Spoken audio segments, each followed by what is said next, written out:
के तपाईँलाई आफ्नो जीवनको उद्देश्य थाहा छ? हामी यो धरतीमा किन आयौँ? मनुष्य हुनुको मूलमा के छ? मनुष्यको जन्मलाई सिद्ध गर्नको लागि मनुष्य जीवनको अन्तिम उद्देश्य के हो त? यहाँलाई म यस्ता महत्त्वपूर्ण 4 उद्देश्य जसले तपाईँको जीवनलाई अत्यन्तै सुन्दर पार्छ, अत्यन्तै अर्थपूर्ण पार्छ, यी 4 उद्देश्यको विषयमा बताउन जानेछु। हाम्रो शास्त्रले के भन्छ भने हाम्रा जीवनका 4 वटा मूलभूत उद्देश्यहरू छन्। त्यो उद्देश्य प्राप्ति गर्नको लागि हाम्रो शरीर स्वस्थ हुन आवश्यक छ। रोगी शरीरले त्यो उद्देश्य प्राप्ति गर्न सक्दैन।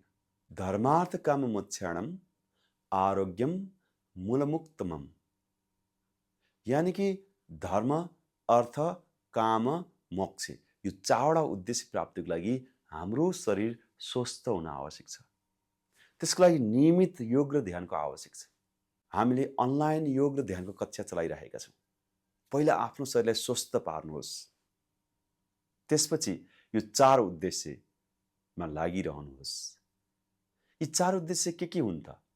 धर्म, अर्थ, काम, मोक्ष। धर्म के हो? सेवा ही परमो धर्म। सेवा गर्नु नै धर्म हो। आफ्नो कर्तव्यलाई पूरा गर्नु, आफ्नो जिम्मेवारीलाई पूरा गर्नु, आफू नैतिकवान र चरित्रवान हुनु नै धर्म हो।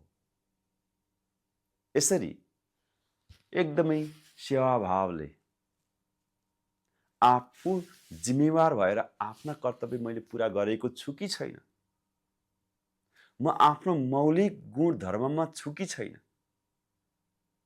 त्यसलाई ध्यान पुर्याउनुहोस्। त्यो नै तपाईँको पहिलो उद्देश्य हो। अब शास्त्रले भन्छ धर्मेण अर्थ। धर्मको पालन गर्दै गर्दै हामी अर्थ उपार्जन गर्नुपर्छ। किनकि अर्थ बिना जीवन सम्भव छैन। खान पर्यो, लाउनु पर्यो, हिँड्न पर्यो, सिक्न पर्यो, पढ्न पर्यो। यो सम्पूर्ण यावत कुराको लागि पैसा चाहिन्छ। आफ्नो चरित्रलाई नबिगारिकनै अनुशासनमा रहेर कुनै नराम्रो काम नगरिकनै अर्थोपार्जन गर्नु महत्त्वपूर्ण उद्देश्य हो। किनकि अर्थ बिना जीवन सम्भव छैन। धर्मेण काम। धर्मको पालन गर्दै आफू भएर बाँच्दै कामको भरपूर उपयोग गर्नु। काम भनेको प्रसन्नता, काम भनेको उत्सव। कामको विभिन्न अर्थहरू हुन्छ। काम भनेको कुनै काम गर्नु पनि हुन्छ, तर काम भनेको यहाँ एउटा आनन्दको एकदम सुखद क्षणलाई काम भनिएको छ। जीवनमा सुखद क्षणहरू छैन, उमङ्गहरू छैन, जीवनमा उत्सव छैन भने जीवन निरस हुन्छ। त्यसैले आफूसँग जे प्राप्ति छ त्यसलाई महत्त्वपूर्ण तरिकाले प्रयोग गरेर उमङ्गमय बनाउने, उत्सवमय बनाउने, यो तेस्रो उद्देश्य हो। चौथो उद्देश्य भनेको महत्त्वपूर्ण र अन्तिम लक्ष्य हो। त्यो भनेको धर्मेण मोक्ष।